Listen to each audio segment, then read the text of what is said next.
এপিসোডের প্রথমে আমরা হিসিক আর হিসেকের টিমকে দেখতে পাই। তারা তো নামসুনকে দেখতে পাচ্ছিল। ওরা সব সিসি ক্যামেরা হ্যাক করে ফেলেছিল। এরপর ওরা দেখতে পায় যে নামসুন তো ওই লোকটির সামনে পড়ে গিয়েছে। এরপর সে হিসিককে ইনফর্ম করে দেয়। এরপর আমরা দেখতে পাই যে নামসুন তো উপর থেকে ওদের গাড়ির সামনে এসেই দাঁড়িয়ে পড়ে। আর এরপর সে দ্রুত সেখান থেকে দৌড়াতে থাকে। আর হিসিকরাও ওর সাথে সাথে দৌড়াতে থাকে। এরপর আমরা দেখি নামসুন একটা জায়গায় গিয়ে বসে পড়ে। আর হিসিকও সেখানে পৌঁছে যায়। এরপর সে গিয়ে বলতে থাকে, আমি তো তোমার শুধু কিছু ডাটা আনতে বলেছিলাম, কিন্তু তুমি তো পুরো কম্পিউটার নিয়েই চলে এসেছো। তখন নামসুন বলতে থাকে, আমি তো বুঝতে পারিনি যে তোমার কোনটা লাগবে, এই জন্য আমি সবকিছুই নিয়ে চলে এসেছি।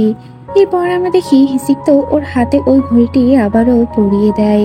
আর সে বলতে থাকে, তুমি সবসময় এটা পরে থেকো। এরপর আমরা আবারও নানিকে দেখতে পাই। নানি তার ক্রাশের সাথে একটা জায়গায় ঘুরতে গিয়েছিল। তারা সেখানে অনেক মজা করছিল।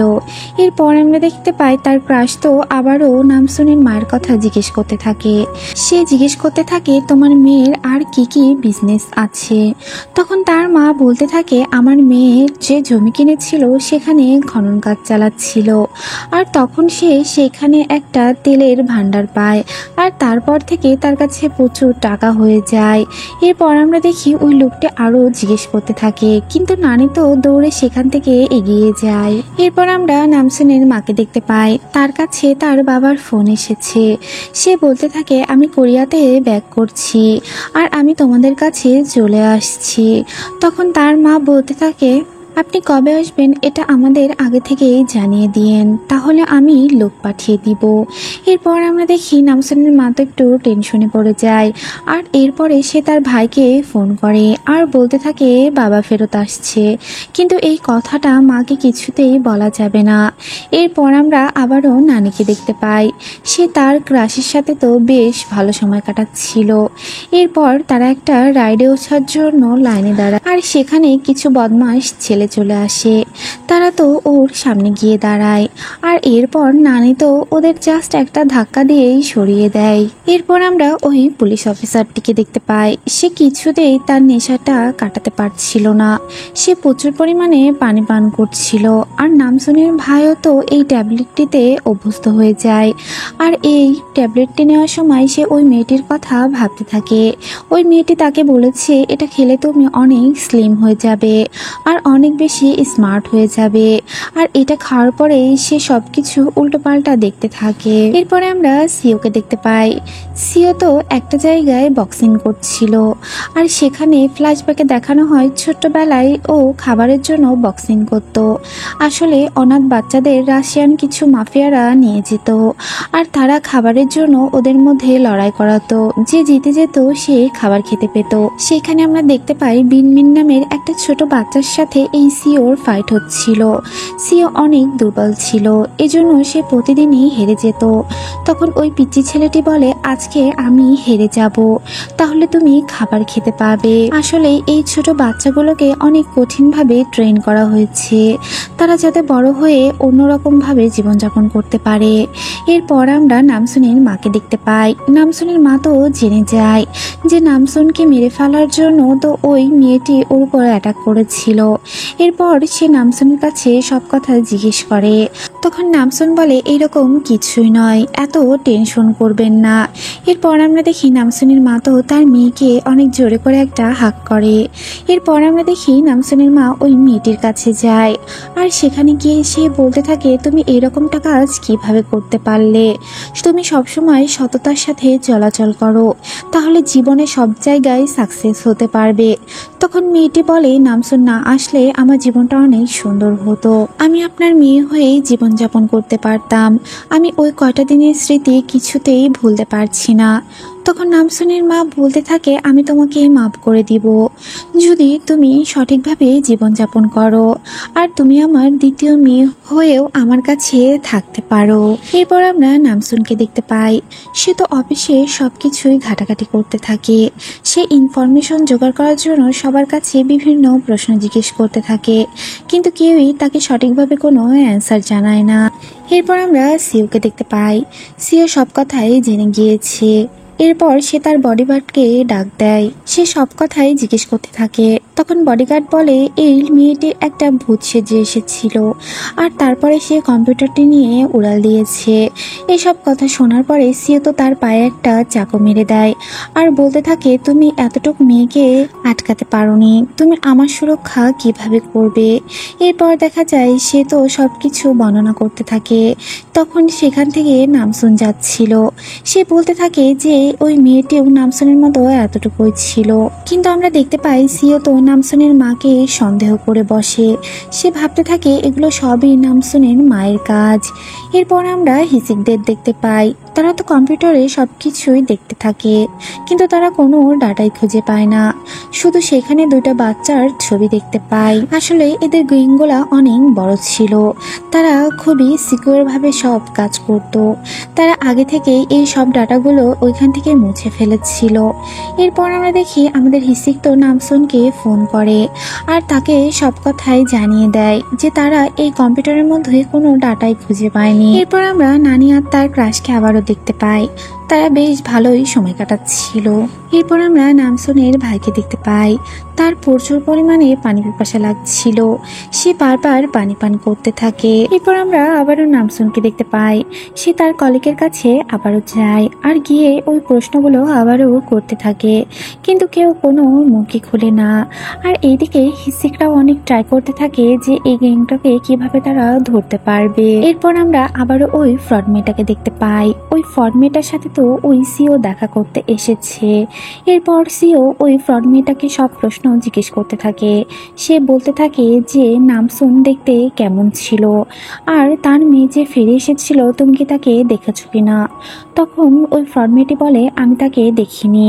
তখন আমরা দেখতে পাই সিও বলতে থাকে যে আমার কাছে যে মেয়েটি কাজ করে তুমি তাকে কেন হামলা করেছিলে, এই মেয়েটাই কি নামসুন কিনা। তখন আমরা দেখতে পাই যে এই ফ্রড মেয়েটি বলে এই মেয়েটির নামসুন নয়। তখন সে জিজ্ঞেস করতে থাকে তুমি কেন তাকে অ্যাটাক করেছিলে। তখন আমরা দেখি এই মেয়েটি বলতে থাকে যে ও আমার নিয়ে অনেক বাজে কথা বলেছিল আর এর আগে আমি ওর উপর অ্যাটাক করেছিলাম। সিও এইসব কথা সবই বিশ্বাস করে নেয়। এরপর আমরা নামসুনের মাকে দেখতে পাই। নামসুনের মা তো ওই লোকটির সাথে মিটিং করছিল।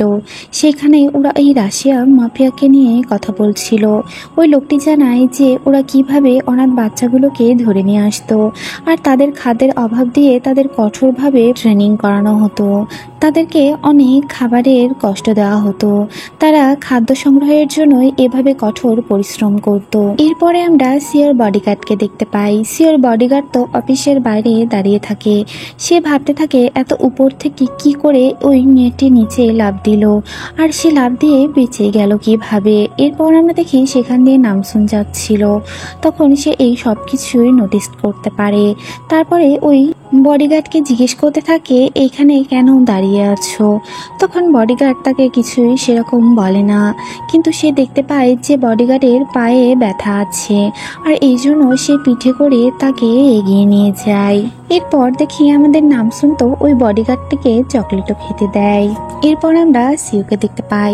সিও নামসুনকে ডেকে পাঠায় আর এরপরে সে নামসুনকে জিজ্ঞেস করতে থাকে তুমি কোরিয়াতে কেন এসেছো। তখন নামসুন বলে আসলে আমার কোরিয়ান ছেলেদের অনেক বেশি পছন্দ আর এই জন্যই আমি কোরিয়াতে এসেছি। এরপর সিও বলতে থাকে আজকে আমার একটা মিটিং আছে আর এই মিটিংয়ে তুমি আমার সাথে যাবে। তখন আমরা দেখি নামসুন তো রাজি হয়ে যায়। এরপর আমরা নামসুনের মাকে দেখতে পাই আর তার সাথে তো হিসিকও থাকে। ওরা দুজন আসলে এই সিওর সাথে দেখা করতে এসেছে আর তার সাথে তো নামসুনও থাকে। নামসুন তো প্রথমে ওদের দেখে একটু অবাক হয়ে যায়, কিন্তু নামসুন কোনো রিয়াকশনই দেয় না। এরপর আমরা দেখি যে আমাদের হিসিক তো বাইরে যাওয়ার নাম করে সেখান থেকে বেরিয়ে আসে আর এরপরে সে বিভিন্ন চালাকির মাধ্যমে ওই সিক্রেট রুমটির মধ্যে যাওয়ার চেষ্টা করে। ইভেন সে সেখানে চলেও যায় আর যাওয়ার পরে সে সেখানে একটা ছোট্ট সিসি ক্যামেরা লাগিয়ে আসে আর তখনই সেখানে সিওর বডিগার্ড চলে আসে। এরপর আমরা দেখি ও তো বের হয়ে আসে, কিন্তু এইদিকে আমরা দেখি নামসুনের মা ওই সিওকে বিভিন্ন প্রশ্ন করতে থাকে, যে প্রশ্নগুলো আমাদের নামসুন খুব একটা পছন্দ করে না। আর এরপরে তখন নামসুন বলতে থাকে আপনার ইমোশনের উপর কন্ট্রোল থাকা উচিত। এরপর আমরা দেখি ওরা তো বের হয়ে আসে আর এরপর ওদের বিদায় দিয়ে সেখান থেকে চলে যায়। এরপর আমরা দেখি নামসুনকে ওই গ্রুপের একটা মেয়ে বলে আমার সাথে এসো। এরপর সে তাকে একটা জায়গা নিয়ে যায় আর তার উপরে বিভিন্ন গুন্ডা দিয়ে অ্যাটাক করার চেষ্টা করে, কিন্তু আমাদের নামসুন তো অনেক স্ট্রং গার্ল, সে সেখানেও জিতে ফিরে আসে। এরপর আমরা দেখি নানি তো আমাদের নামসুনের মায়ের কাছে ফোন করে আর বলতে থাকে যে তোমার ভাই অনেক অসুস্থ আর তোমার ভাই কি যেন উল্টোপাল্টা কথা বলছে। সে বলছে যে তোমার বাবা কোরিয়াতে ফেরত আসবে, এই কথাটা কি সত্য কিনা? তখন নামসুনের মা সেরকম কোনো অ্যান্সারই করে না। তারপর দেখা যায় নানি বলতে থাকে একটা অ্যাড্রেস পাঠাচ্ছি, এই অ্যাড্রেসে চলে এসো, এখানে আমাকে অ্যাওয়ার্ড দেওয়া হবে। সেখানে তো নামসুনের মা পৌঁছে যায় আর সেখানে যাওয়ার পরে সে তার মেয়ের কাছে একই প্রশ্ন করতে থাকে। তখন নামসুনের মা বলে যে বাবা আবার কোরিয়াতে ফেরত আসছে, সে আমাদের সাথে থাকতে চায়। এটা শুনে তার মা তো এখানে পড়ে যায়।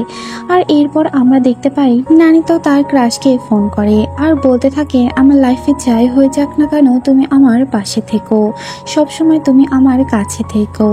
এরপর আমরা দেখি যে নামসুনের নামসুনের বাবা তার মায়ের সাথে দেখা করতে আসে আর এরপরে সে বলতে থাকে যে তোমার ছেলে আজ কতদিন আমার কোনো ফোনের অ্যান্সারই করছে না আর সে এখন আমার স্টুডিওতেও আসে না, তুমি মা হিসাবে তোমার তার খোঁজ রাখা উচিত। এরপর আমরা সিওকে দেখতে পাই, সিও ভাবতে থাকে এই সব কিছুর জন্য ওই মহিলাই দায়ী, অর্থাৎ নামসুনের মাই দায়ী, আর নিজে নিজে অনেক রাগ হতে থাকে।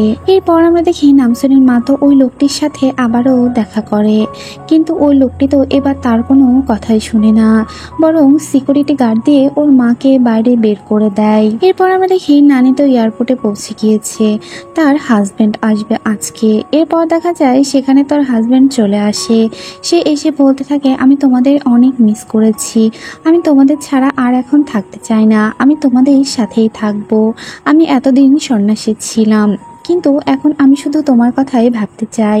এসব শোনার পরে আমরা দেখি নানি তো তাকে জোরে করে একটা ধাক্কা দেয় আর এরপরে সে নিজে তাকে টানতে টানতে সেখান থেকেই নিয়ে যায়। এরপর আমরা নামসুনের বাবাকে দেখতে পাই, সে তার স্টুডিওর মধ্যে ঢুকে, কিন্তু সে কিছুক্ষণ পর বুঝতে পারে যে সেখানে তার ছেলে এসেছে আর সে বাথরুমের মধ্যে পড়ে আছে। এরপর দেখা যায় সে তার ছেলের কাছে যায়।